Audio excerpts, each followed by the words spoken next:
नमस्कार मित्रांनो, मी सुरेश मसूरकर.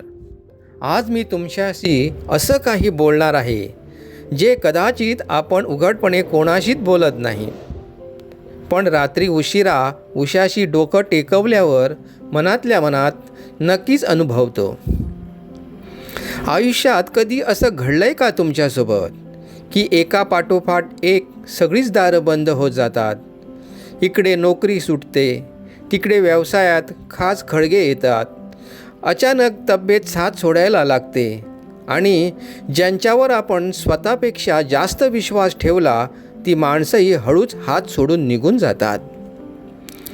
ज्योतिषात याला लोक 7.5 म्हणतात, ढय्या म्हणतात, पण खरं सांगू, मानसशास्त्राच्या भाषेत हा आपल्या धैर्याचा, आपल्या संयमाचा आणि आपल्या अस्मितेचा म्हणजे अग्निपरीक्षेचा काळ असतो.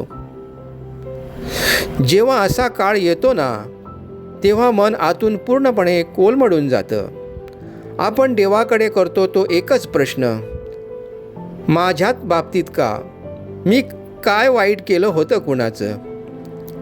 माझ्या भावांनो आणि बहिणींनो, आज सुरेश मसूरकर म्हणून मी तुम्हाला एक सांगतो, जेव्हा सर्व बाजूंनी संकटाचा मारा होतो तेव्हा रडावंसं वाटलं तर नक्की रडा. रडणं हा अशक्तपणा नसतो, तर साचलेल्या दुःखाला बाहेर काढण्याचा तो निसर्गाने दिलेला मार्ग आहे. आणि या कठीण काळात एक गोष्ट फार स्पष्टपणे दिसते, ती म्हणजे माणसाची खरी ओळख. जेव्हा तुमच्या खिशात पैसा असतो, हातात सत्ता असते, तेव्हा जग तुमच्या भोवती फिरतं.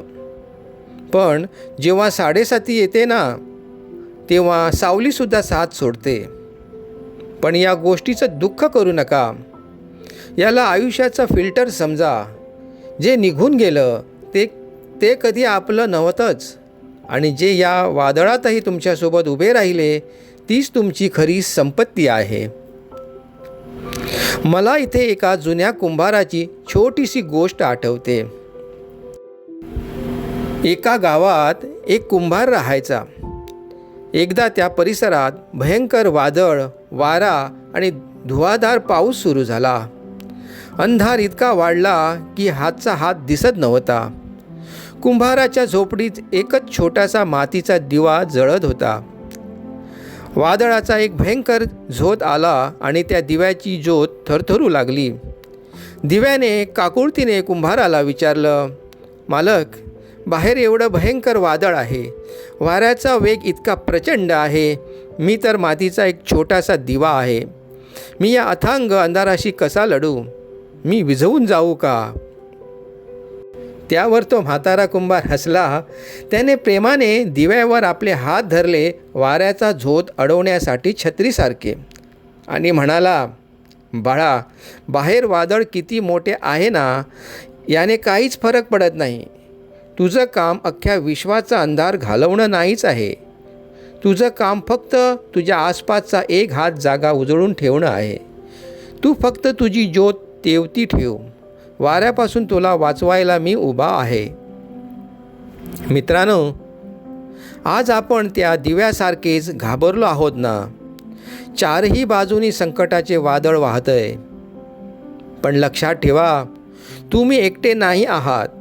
तोवर बसलेला कुंभार, तो परमेश्वर, निसर्ग किंवा तुमची स्वतःची आंतरिक ताकद आजही तुमच्या दिव्याभोवती हात धरून उभी आहे. तुम्हाला फक्त तुमच्या मनातील आशेची ज्योत तेवती ठेवायची आहे. म्हणूनच मी विचारतो, आता पुढे काय? इथेच खचून जायचं की पुन्हा नव्या उमेदीनं उभं राहायचं? बघा, 7.5 किंवा वाईट वेळ ही तुम्हाला उद्ध्वस्त करायला येत नाही, ती तुम्हाला मजबूत करायला येते. झाडांची पानं गळतात म्हणजे झाड संपलं असं होत नाही, तो तर नव्या पालवीचा इशारा असतो. आज जर नोकरी नसेल तर एखादं नवीन कौशल्य शिका. व्यवसाय बुडाला असेल तर इगो बाजूला ठेवून अगदी लहान कामापासून पुन्हा सुरुवात करा. आरोग्य बिघडलं असेल तर आजपासूनच स्वतःच्या शरीराची, जेवणाची आणि झोपेची काळजी घ्यायला सुरू करा. जगातील कोणतीच रात्र इतकी मोठी नसते की जी सकाळ होण्यापासून रोखू शकेल. ही वेळसुद्धा निघून जाईल. हा काळ कायमचा नाही. शेवटी एवढंच म्हणेन, तुमची खरी ताकद तुमच्या बँकेतल्या पैशात नाही, तुमच्या पदात नाही किंवा लोकांच्या पाठिंब्यात नाही. तुमची खरी ताकद तुमच्या आतच आहे. आरशात बघा आणि स्वतःला सांगा, मी या आधीही कठीण प्रसंगातून बाहेर पडलो आहे आणि आजच्या या वादळालाही मी पार करेन. स्वतःवरचा विश्वास गमावू नका.